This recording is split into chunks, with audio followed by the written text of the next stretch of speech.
गोपालपुर नाम के गांव में एक हरिया नाम का किसान अपनी पत्नी विमला के साथ रहता था। उनके 3 बच्चे थे, राजू, मोहन और छोटू। हरिया बहुत ही मेहनती किसान था। हरिया रोज सुबह जल्दी उठकर मुखिया के खेतों में मजदूरी करने जाता था। फिर सुबह सुबह हरिया अपनी पत्नी से कहता है, भाग्यवान, ओ भाग्यवान, जरा सुनती हो? क्या हुआ? क्यों भाग्यवान कहकर चिल्ला रहे हो? भाग्यवान, मुखिया जी ने मुझे शाम को तालाब के पास किसी काम से बुलाया है। ठीक है, तुम जाओ, लेकिन समय रहते वापस लौट आना। इतना कहकर हरिया अपनी कुदाल लेकर खेत की ओर जाने के लिए निकल पड़ता है।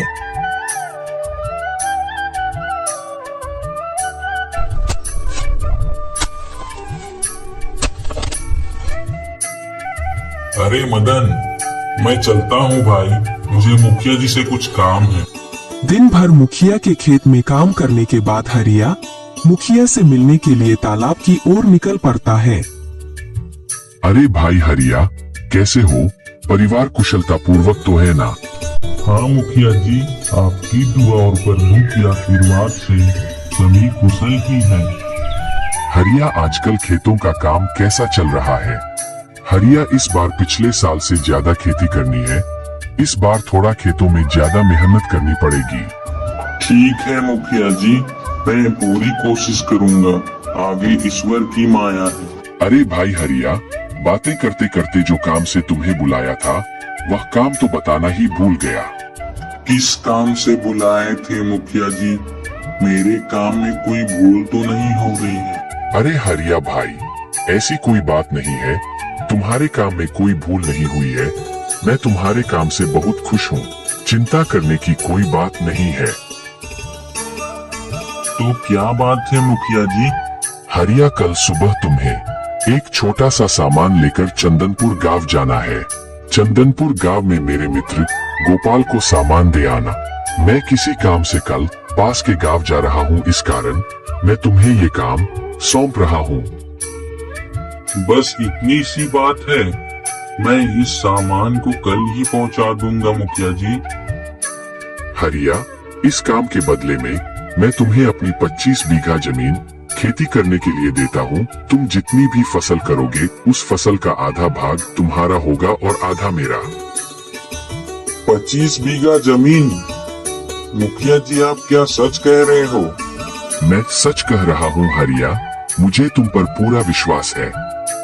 ठीक है मुखिया जी, यह आपका विचार मुझे मंजूर है।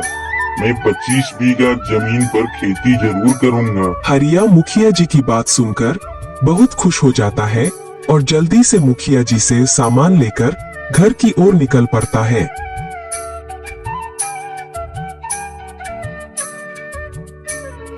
भाग्यवान, अरे ओ भाग्यवान। अरे मैं आ रही हूँ। आप समय रहते मुखिया जी से मिलकर आ गए। आज आपका चेहरा और दिन से कुछ ज्यादा चमक रहा है, क्या बात है? तो सुनो भाग्यवान, कल सवेरे मुझे मुखिया जी के काम से मुझे चंदनपुर गांव जाना है। वहां मुखिया जी के मित्र गोपाल को मुखिया जी के द्वारा दिए गए सामान को पहुंचाना है। यह काम के बदले मुखिया जी ने क्या कहा जानती हो?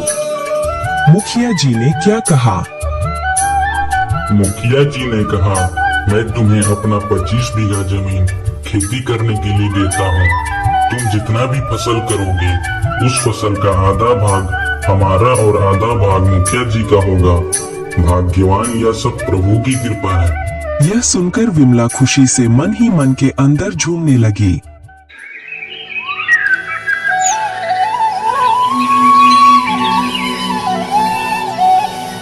अगले दिन सुबह सुबह हरिया अपनी पत्नी से कहता है, भाग्यवान, ओ भाग्यवान, मैं चंदनपुर गांव के लिए निकल रहा हूँ। ठीक है, ध्यान से जाना और समय रहते घर वापस लौट आना। यह कहकर हरिया मुखिया जी का सामान लेकर चंदनपुर गांव के लिए निकल पड़ता है।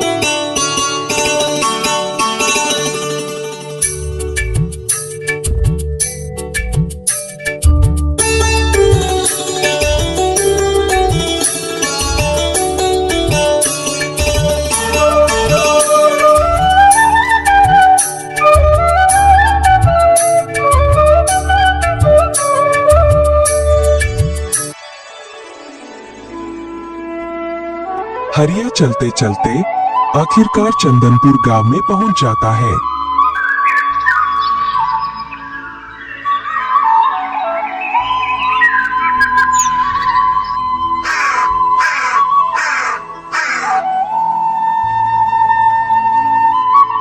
अरे नमस्ते हरिया भाई, कैसे हो?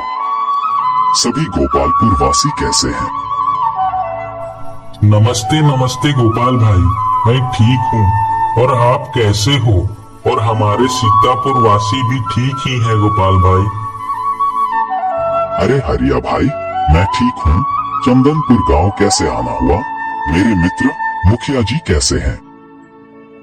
गोपाल भाई, मुखिया जी भी ठीक है।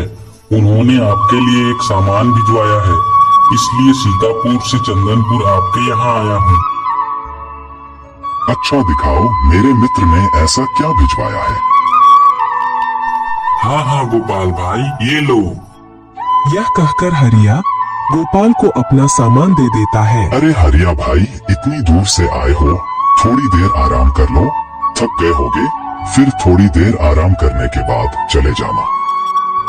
अरे नहीं गोपाल भाई, इतनी दूर जाना है, धीरे धीरे चलता हूँ, कहीं रास्ते में थोड़ी देर आराम कर लूंगा। यह कहकर हरिया अपने गांव सीतापुर के लिए निकल पड़ता है।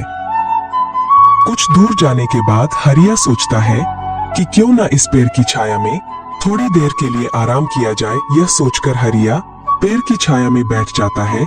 उसी समय थोड़ी देर में एक रामू नाम का आदमी आता है और हरिया के साथ ही बैठ जाता है।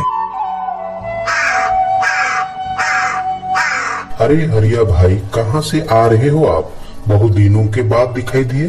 तभी रामू हरिया से कहता है, रामू भाई, मैं मुखिया के काम से चंदनपुर गांव गया था, मैं वहीं से आ रहा हूँ। थोड़ी थकान सी होने लगी तो सोचा कि क्यों ना थोड़ी देर आराम कर लूं। रामू भाई, आप वैसे कहाँ जा रहे हैं? हरिया भाई, मैं महामाया मंदिर दर्शन करने जा रहा हूँ। वैसे लोग कहते हैं जो भी श्रद्धालु अपना मनोकामना लेकर जाते हैं, माँ महामाया के दर्शन मात्र से ही कभी खाली हाथ वापस नहीं आते। माँ महामाया उनकी मनोकामना कुछ ही दिनों में पूर्ण कर देती है। रामू भाई, आपने बहुत ही अच्छी बात बताई। घर जाकर मैं अपने भाग्यवान को मंदिर के बारे में जरूर बताऊंगा। यह कहकर हरिया जल्दी से अपने घर की ओर चल पड़ता है। घर जाकर हरिया मंदिर के बारे में सभी बात अपनी पत्नी विमला को बताता है। भाग्यवान, हमें माँ महामाया मंदिर दर्शन करने के लिए जाना चाहिए। यह बात सुनकर विमला बहुत खुश हो जाती है और हरिया से कहती है, जरूर भाग्यवान, हम मंदिर के दर्शन के लिए जरूर चलेंगे।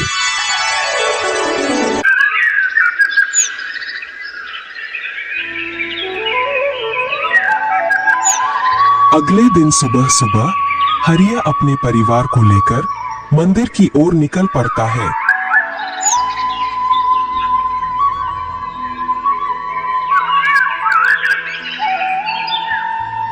हरिया अपने परिवार को लेकर मां महामाया मंदिर दर्शन करने पहुंच जाता है और अपने परिवार को मंदिर के अंदर लेकर जाता है। अंदर जाते ही हरिया सबसे पहले मां महामाया को प्रणाम करता है। हरिया को मंदिर के बारे में जानने की इच्छा होती है तो वह पंडित जी के पास जाता है। पंडित जी, मंदिर के बारे में कुछ जानकारी दीजिए। बेटा, यह मंदिर 1100 वर्ष पहले नागवंशी राजा राजघाट विक्रम संबंध द्वारा बनवाया गया था। पंडित जी, यह मंदिर का नाम माँ महामाया हपामुनि कैसे पड़ा? बेटा, 1100 साल पहले इस मंदिर में एक मुनि आए थे। उनका नाम उन्मुनि था। उन्मुनि बहुत ही काम बोला करते थे। उन्हीं मुनि के नाम पर माँ महामाया मंदिर हपामुनि के नाम से प्रसिद्ध हो गया। पंडित जी, काली माता का चेहरा को हमेशा क्यों ढक कर रखा जाता है? बेटा, ऐसा माना जाता है कि माँ काली के चेहरे को नंगी आंखों से देखने पर देखने वालों की आंखों की रोशनी चली जाती है। इसी कारण से माँ काली को लाल कपड़ों से ढक कर रखा जाता है। इतना सुनकर हरिया अपने घर की ओर चल पड़ता है। कुछ ही दिनों बाद हरिया की मनोकामना पूर्ण हो जाती है और उनका परिवार खुशहाल हो जाता है और मुखिया के द्वारा दिए गए खेतों में अनाज उगाकर हरिया धनवान हो जाता है और अंत में हरिया का परिवार एक नया